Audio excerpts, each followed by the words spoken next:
아멘. 오늘 하나님의 말씀은 신명기 24장입니다. 신명기 24장 1절에서 13절 말씀까지 저희 보겠습니다. 신명기 24장 1절에서 13절 우리 한 절씩 교독하겠습니다. 사람이 아내를 맞이하여 데려온 후에 그에게 수치되는 일이 있음을 발견하고 그를 기뻐하지 아니하면 이혼 증서를 써서 그의 손에 주고 그를 자기 집에서 내보낼 것이요. 아내가 되려니와 그의 둘째 남편도 그를 미워하여 이혼 증서를 써서 그의 손에 주고 그를 자기 집에서 내보냈거나 또는 그를 아내로 맞이한 둘째 남편이 죽었다 하자. 그 여자는 이미 몸을 더럽혔은즉 그를 내보낸 첫 남편이 그를 다시 아내로 맞이하지 말지니 이 일은 여호와 앞에 가증한 것이라. 너는 내 하나님 여호와께서 내게 기업으로 주시는 땅을 범죄하게 하지 말지니라.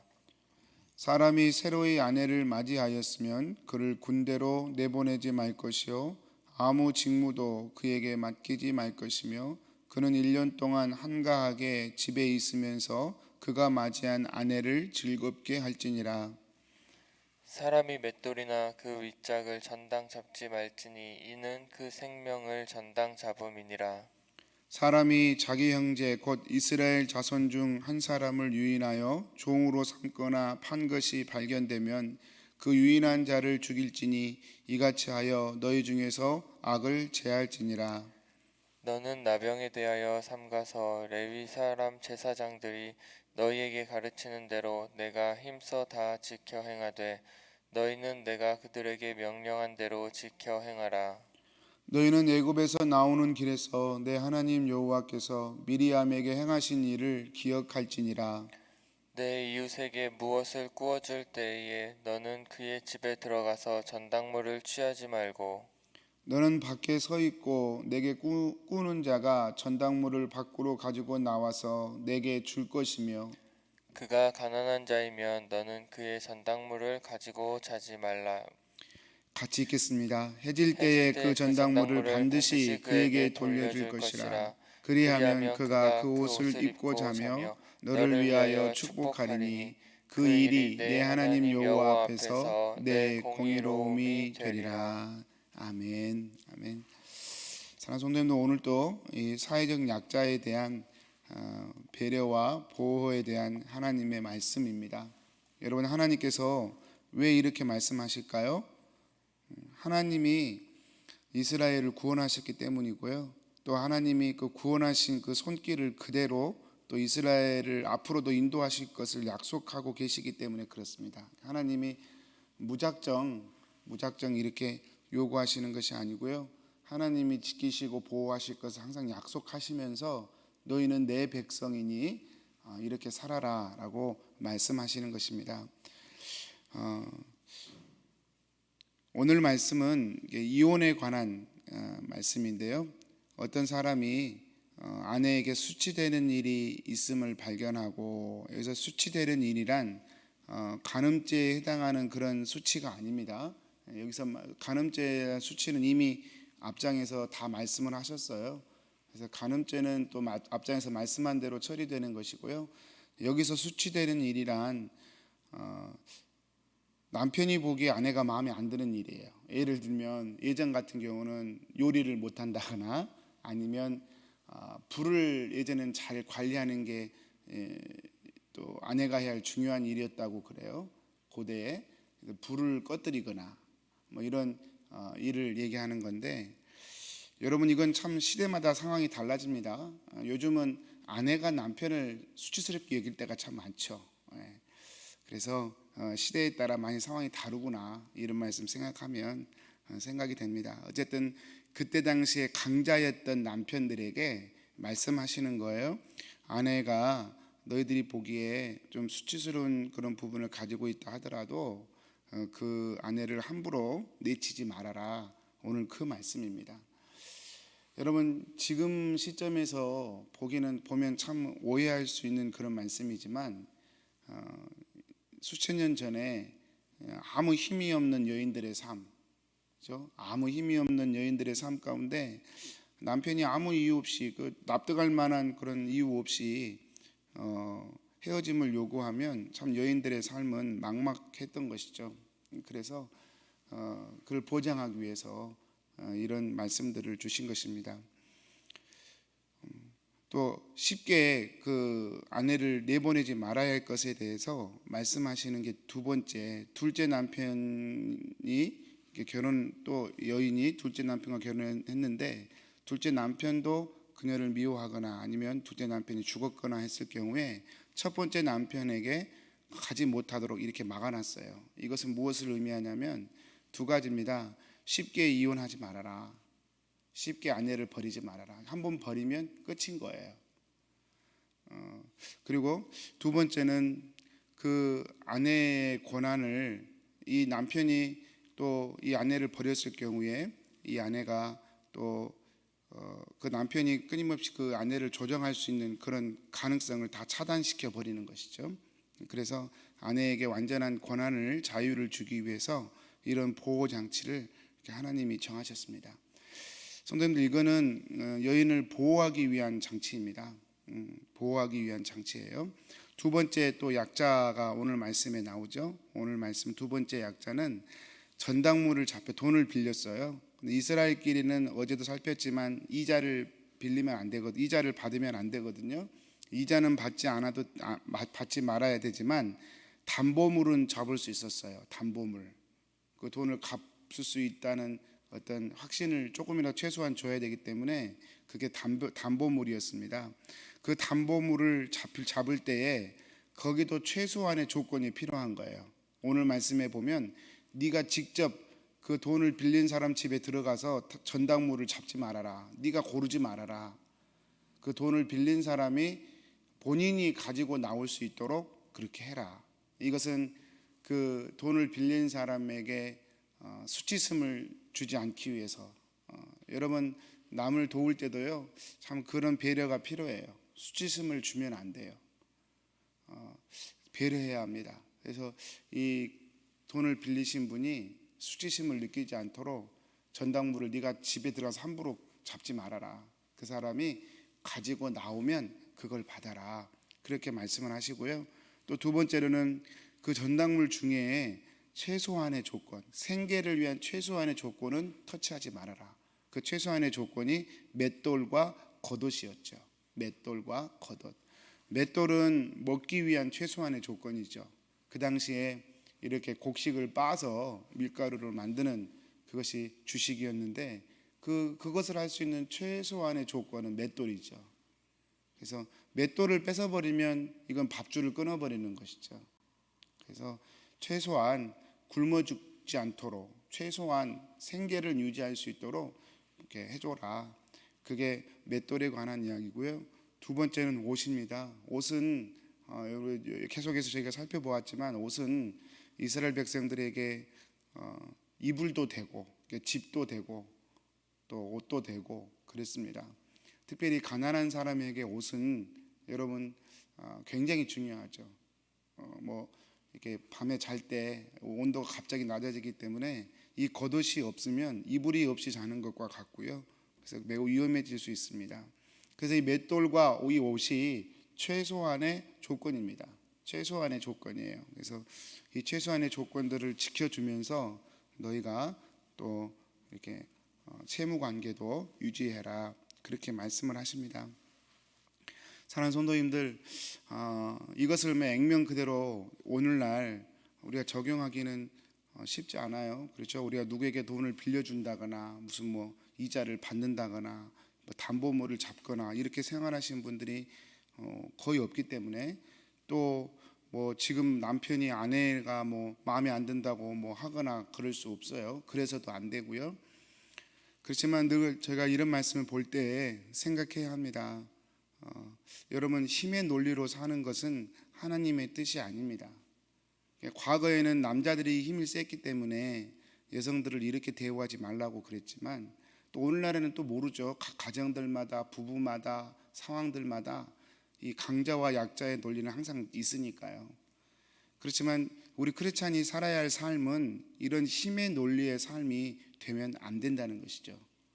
여러분, 힘의 논리의 삶이 아니라 사랑의 논리의 삶으로 살아가야 한다는 것이죠. 제가 몇 번 말씀드렸지만 여러분, 창세기에서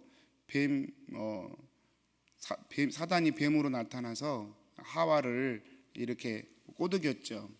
그때 이 선악과를 따먹고 난 뒤에 하나님께서 하와에게, 아담과 하와에게 너는 평생 땀을 흘려 일해야 하고 뭐 이런 벌을 좀 주시지만, 그 벌을 주실 때 창세기 3장 15절에 보면 그런 말씀을 하시죠.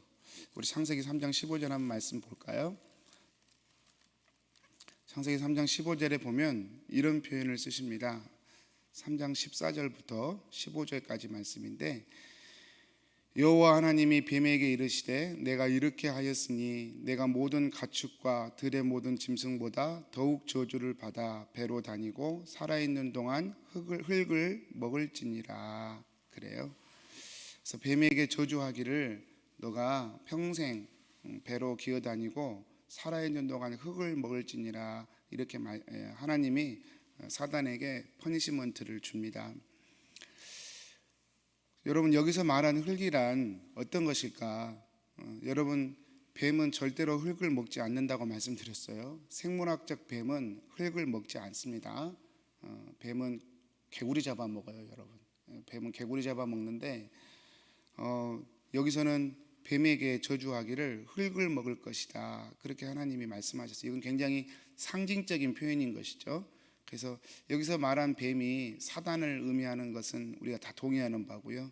그러면 사단이 어떻게 그의 사단의 생을 사느냐, 사단의 생존 방식이 뭐냐? 흙을 먹고 사는 것이죠.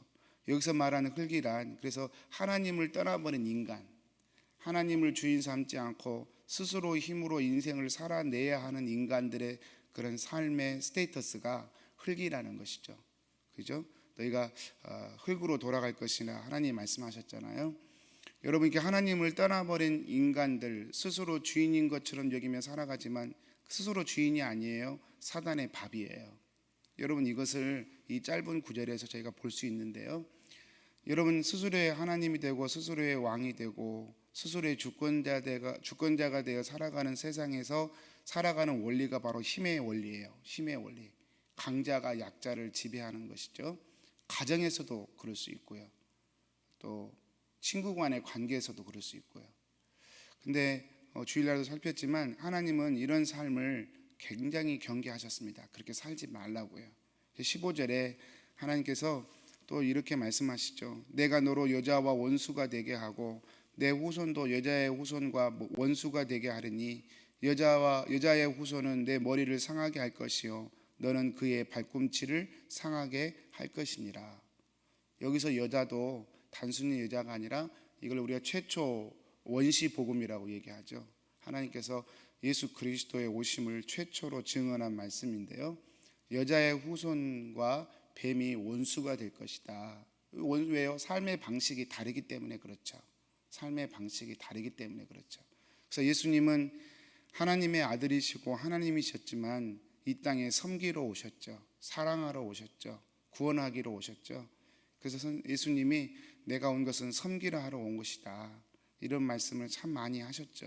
그러니까 여러분, 예수님이 이 땅에서 이루고 싶은 삶의 원리와 사단이 이 땅에서 이루려고 하는, 계획하는 삶의 원리가 극단적으로 다릅니다.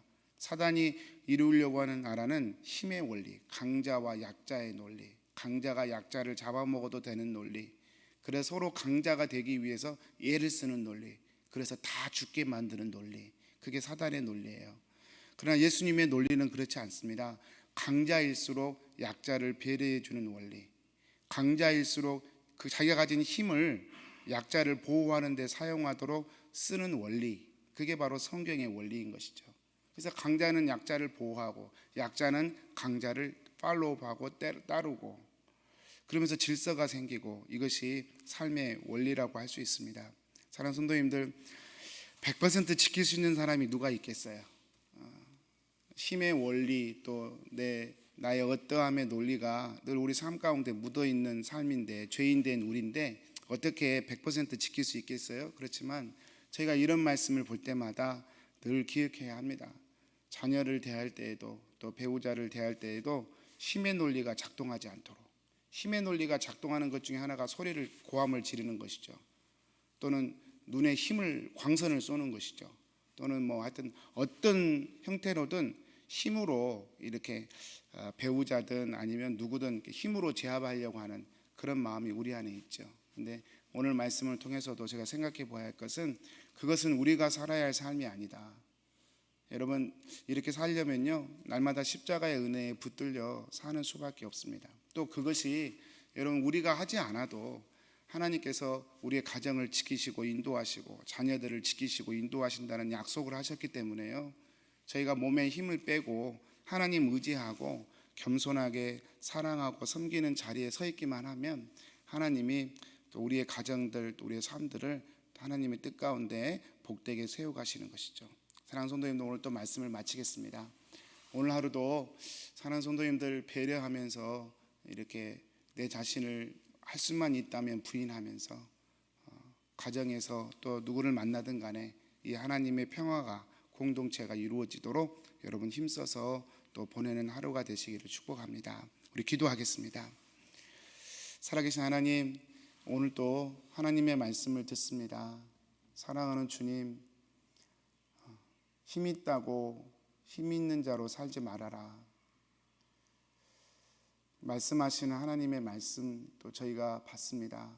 사랑하는 주님, 강자가 약자에게, 약자는 더 약한 약자에게 끊임없이 힘의 논리로 하나님 만나고 대하는 세상 가운데 오늘 또 저희는 하나님의 나라의 원리로 하나님 강자가 약자를 섬기는 것이고 약자는 더 약한 자를 또 나름대로 섬기는 삶을 하나님의 말씀에 따라 살아낼 수 있는 그런 은혜를 저에게 허락하여 주옵소서. 하나님, 세상이 참 어지럽고 하나님 고됩니다. 이 코로나의 광풍 가운데 우리 사랑하는 교우들의 삶을 지켜주시고 오늘 또 킹스 하나님께 공동체를 지켜주셔서 이 하나님 나라의 원리가 하나님 경험되어지며 누려지는 귀한 역사 있게 해주시고, 그래서 하나님이 정말 주인 되셔서 저희 삶을 이끄시고 공동체를 이끄시고 우리 교우들의 가정과 우리 자녀들의 삶을 인도하시는 귀하고 복된 하루가 되어지도록 역사하여 주옵소서. 의지하옵고 예수님의 이름으로 기도합니다. 아멘. 하늘에 계신 우리 아버지여, 이름이 거룩히 여김을 받으시오며 나라의 임하옵시며 뜻이 하늘에서 이룬 것 같이 땅에서도 이루어지이다. 오늘날 우리에게 일용할 양식을 주옵시고 우리가 우리에게 죄 지은 자를 사하여 준 것 같이 우리 죄를 사하여 주옵시고 우리를 시험에 들게 하지 마옵시고 다만 악에서 구하옵소서. 대개 나라와 권세와 영광이 아버지께 영원히 있사옵나이다. 아멘.